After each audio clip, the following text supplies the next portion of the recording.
اسی سے تلاوت کرنا شروع کریں گے۔ تمام حضرات سورۃ ہجر آیت نمبر 80 جو کلام اللہ شریف آپ کے پاس موجود ہے، صفحہ نمبر 320 پر جو رکوع پاک دوسری لائن میں شروع ہو رہا ہے، اس تیسری لائن میں اس رکوع پاک سے پڑھنا شروع کریں گے۔ اللہ پاک فرمایا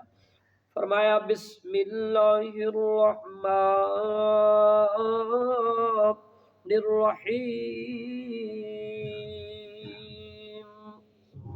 وَلَقَدْ كَذَّبَ أَصْحَابُ الْحِجْرِ الْمُرْسَلِينَ فَآتَيْنَاهُمْ آيَاتِنَا فَكَانُوا عَنْهَا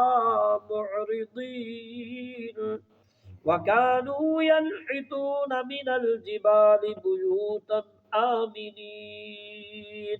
فَأَخَذَتْهُمُ الصَّيْحَةُ مُصْبِحِينَ فَمَا أَغْنَى عَنْهُمْ مَا كَانُوا يَكْسِبُونَ۔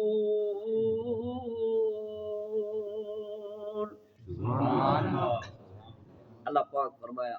وَلَقَدْ وَمَنِی اور لامنی البتہ تحقیق قدمن بے شک اور بے شک کذبا جھٹلایا اصحاب الحجر اصحاب حجر نے یعنی پتھروں کی وادی والوں نے مرسلین کو رسولوں کو وآتیناہم اور ہم نے دی ان کو آیاتنا اپنی نشانیاں فکانو پس وہ تھے انہا اس سے معرضین اعراض کرنے والے منہ موڑنے والے وکانو اور وہ تھے ینحتون تراشتے من الجبال